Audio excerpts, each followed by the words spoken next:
Hello, hello, hello. Karen Frankel, of course, with you on another Friday afternoon for a Get Drawing session.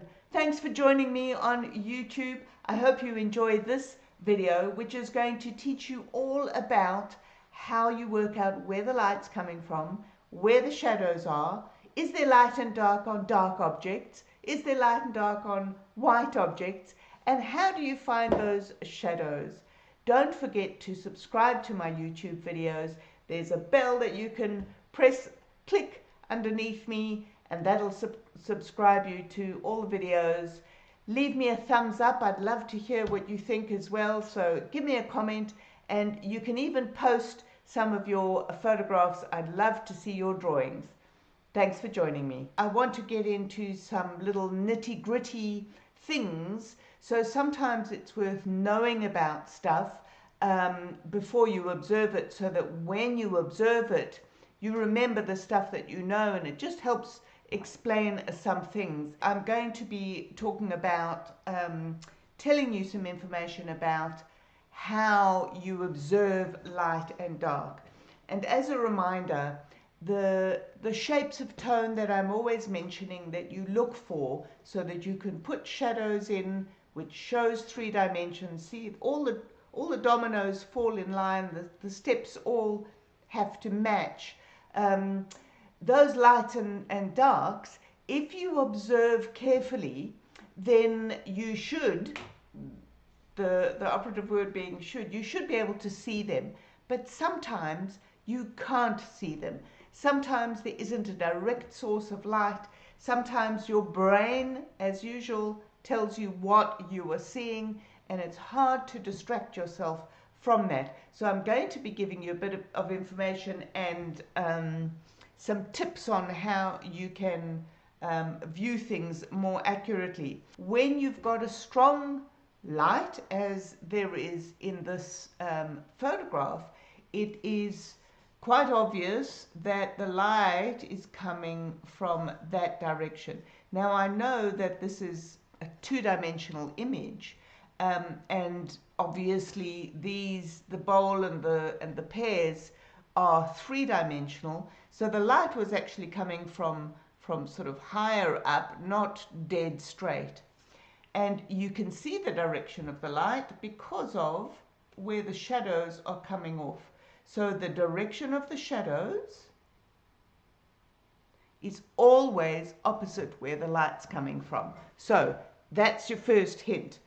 And I know that it's not always obvious, but I'm working with the obvious one first, because that's going to help us.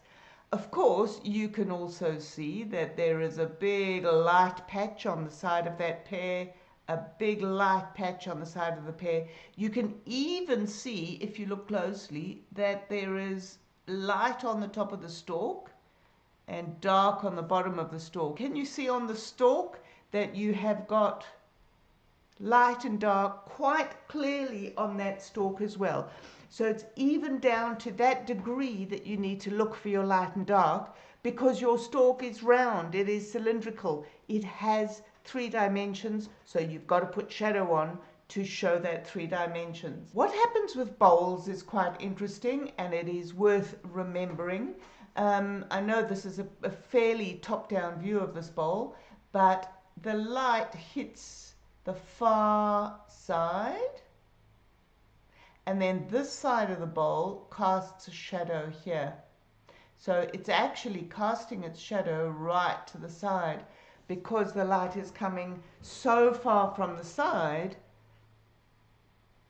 that there's only this thin crescent of bowl showing. Something else that I want to point out to you, this little reflection here and this reflection here. As you can see, the light that is streaming through to create these shadows, right, is very strong. It's strong enough to make that really almost white, certainly in the photograph.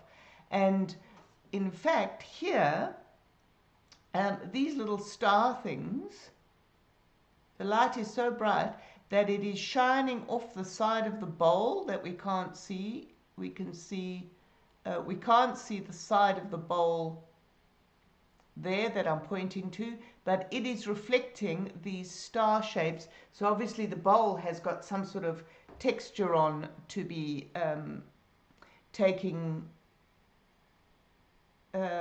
reflecting on the texture down onto the surface there. Let me just get rid of that, because I'm not talking about those reflections for now, because those depend on what's happening with the bowl. But the other reflections that I'm going to be talking about are simply because of the reflection that comes off from this lit surface. Okay, and that will happen no matter what the lit surface is. And so I'll remove this now. That tiny bit of light that I've just removed is from a reflection of the light of the coming off the surface.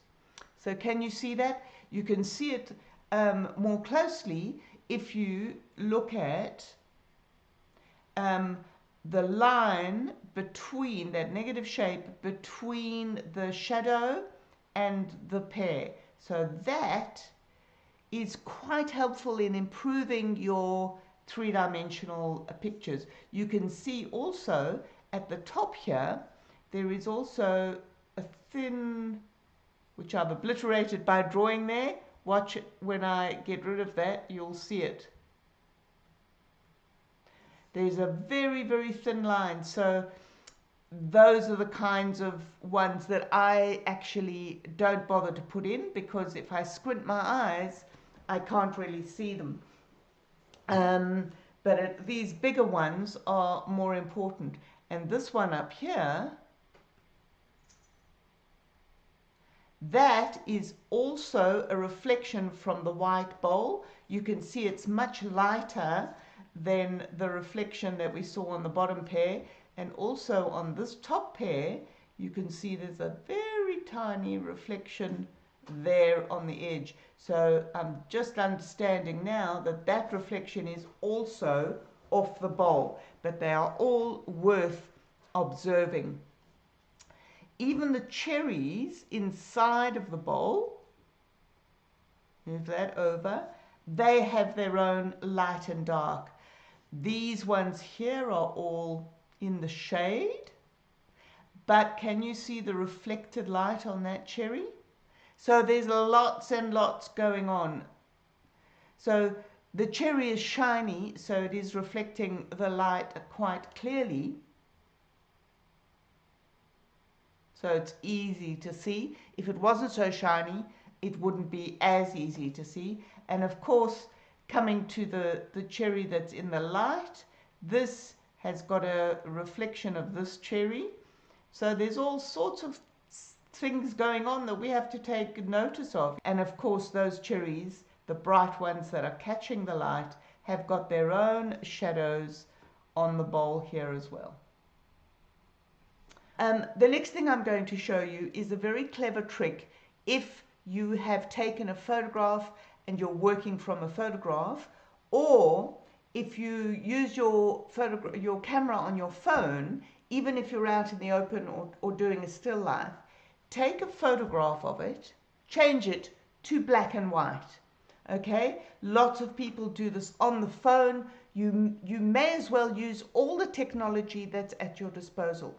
I know that there's a feeling amongst drawers and artists, especially people who are new to it, who think that it's cheating to use technology. Oh, don't use your camera. What's the point of using a camera? You should be able to just look at it and draw it. What's the point of gridding up? You should just be able to do it. And I can tell you that artists throughout the ages have used whatever technology is available to them to help them to improve their artwork. So don't feel like that. So if you have a facility to go black and white with your photographs on your camera and pretty much most smartphones do at the moment, you can see that it is shown you the grayscale is exactly the same thing. Lynn, thank you for that question. I've gone black and white on Photoshop in this instance, but just go to grayscale. And if you haven't got grayscale, there's lots of filters you can go to. Just go to the one that is the stone or the whatever. But what that helps you to do is to discern where your lights and darks are much more easily. Particularly if you are drawing in black and white. If you're drawing with a pencil, you know from my usual grayscale sections, you can now match where is my darkest dark, where is my lightest light. When you're looking at colored objects, it's really, really difficult to see where the light and dark is. When you half close your eyes, you take away all the finer detail, the smaller darks and lights, and that also helps you to see the lights and darks. And if I do that looking at that photograph, I'm just half closing my eyes, I can still see that reflection that I had seen on the bottom pair, on the bottom of it. So that hasn't disappeared. But it has helped me, even with the black and white, to define those shapes of tone even more. Now, there is another trick that you can do when you are drawing from real life and you've got colored objects in front of you. I do know that people who do quilting use something similar to match the tones of their quilting pieces. And that is to put a red or green filter over the picture. You can get, remember me saying an acetate sheet? So an acetate sheet is this firm plastic that you get for covering books, for binding books and things like that. You can get that sort of thing with a pink tint and a red tint. You can also get cellophane that gets used to wrap gift baskets in, and that can be colored. If you've got some rose tinted glasses, that is very, very useful to put between you and the item that you're looking at. And I don't have one, but what I do have is Photoshop. As soon as you put a filter over of a color, so I'm just fiddling with how much the opacity of that filter is, when you put that overall red across or overall green across, then the tones, the light and dark, will become much more clear. Leonore says, knitters do it too to check the range of tones for Fair Isle. Probably craft stores that sell things for knitters and things for quilters, they'll probably have those red filters as well. So that is a good trick. I mentioned on the pair picture, the shadows are always opposite the light. So light is coming from there, then the darkest shadow is always going to be on the object on the opposite side to the light, and the shadow that is cast on the table is also going to be opposite that. Now, in this particular instance, we can also see the effect of the reflection of that light, because that section of the ball at the bottom there is actually lighter than that section. Can you see that?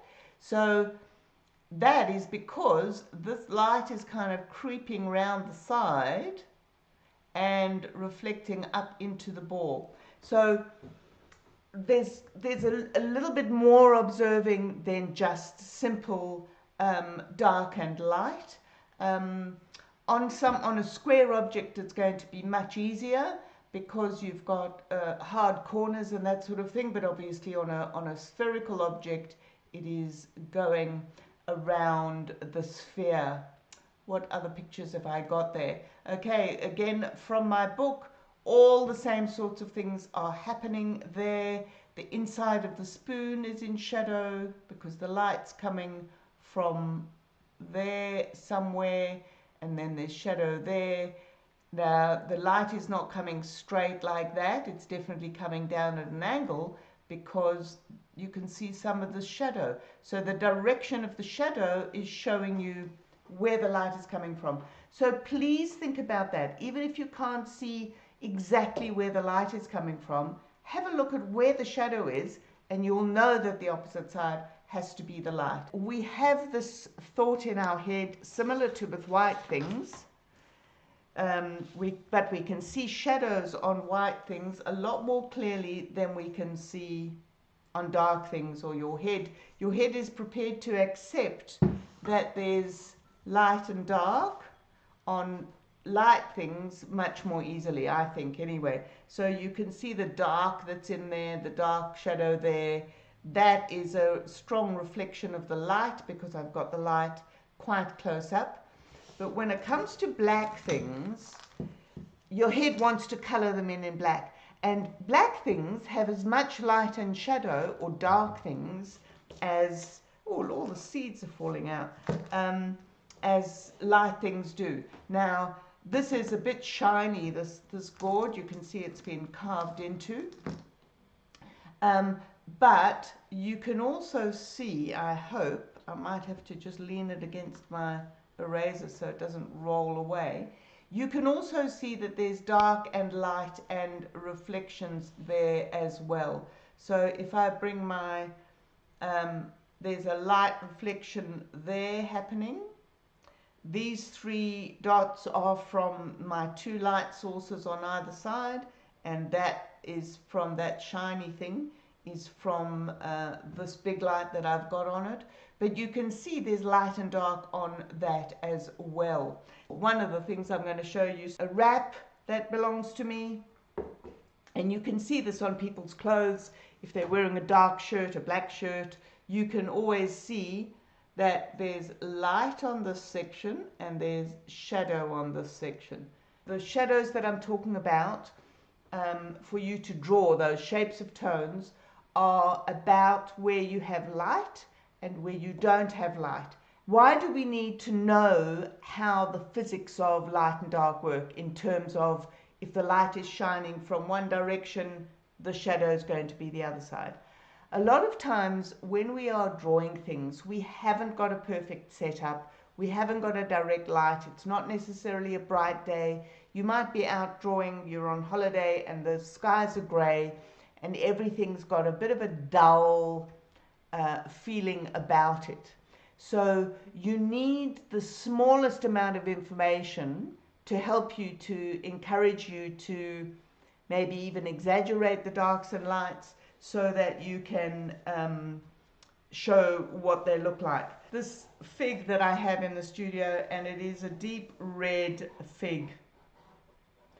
However, the light is usually from the top, whether it's an electric light, so it's on the ceiling, or whether you've got a lamp on it, or if you're outside, which is what I was talking about before. If you haven't got good light showing you where the darks and lights were, like in that photograph that's on there, you have to work out for yourself where you're going to imagine the light coming from. If you're outside, you know that the light is coming from the top. If it's anywhere between dawn and dusk. If it's dawn and dusk, then the light is probably coming slightly more from the side, but it is still coming from the top. So you have to make a decision, that's part of your artistic license, that the light is coming from a certain direction. And once you've made that decision, then you can know that the shadow goes on the opposite side. Okay, clearly I've just made that up. Could have done this with this circle, the sphere. So there you go, the light's coming from the opposite side. So knowing where the light, knowing that the shadow is opposite the light is very important, even if you can't see it. The other reason why I like showing this example of the fig, but it works on this sphere as well, as the sphere is going away from the light, so the light is coming down there, as the sphere is going away from the light is changing, and as soon as it is away, you can see the shadow on my finger there, underneath is going to be dark. So to depict this dark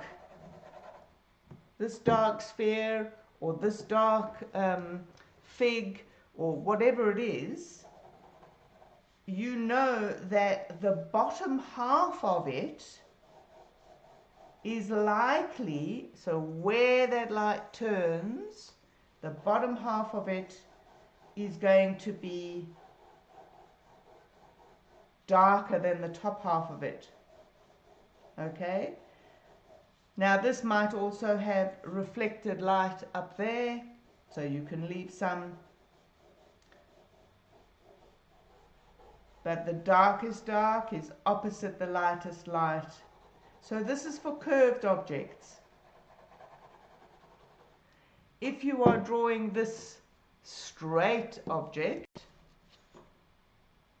so you can't even see the 3D there, if I turn it like that, the darkest dark is right under there, and you can see that that side is darker than that side, but it's not gradually changing like it is on the ball. On the bowl, I'm trying to angle it so that you can see the front, the shadow, and then the light on there, and then the shadow behind. So I'm half closing my eyes, I'm seeing there's a line there, there's shadow in the middle here. I'm being very, very quick about it. This whole side here is in the light, there's no shadow there. This little light you can see there, that is a reflection of what's going on the paper. And then behind the bowl there is the shadow of the bowl. Obviously there's lights inside here. I often ignore them. If in the painting, if I don't want to be very obvious about the fact that I've put a big light on it, I will ignore that. Okay, and I will ignore those highlights there. So you are allowed to leave out whatever you want to make things work. Remember the simple nature of light being opposite the shadows, so that you can exaggerate them even when the light that you're viewing is not very obvious. Half close your eyes, use a grayscale on your camera, put a red filter in front. It even works on black things. Don't avoid putting light when we are drawing in graphite, in pencil, and in charcoal. So in other words, when we are not drawing color, it is very, very reasonable to leave the lightest light as the white paper. So even if you're drawing a black thing, you are allowed to not draw the whole thing black. Look, there's a lovely white reflection going right the way across there, even though it's not white. Karen Frankel signing out again and saying, get drawing. Bye-bye.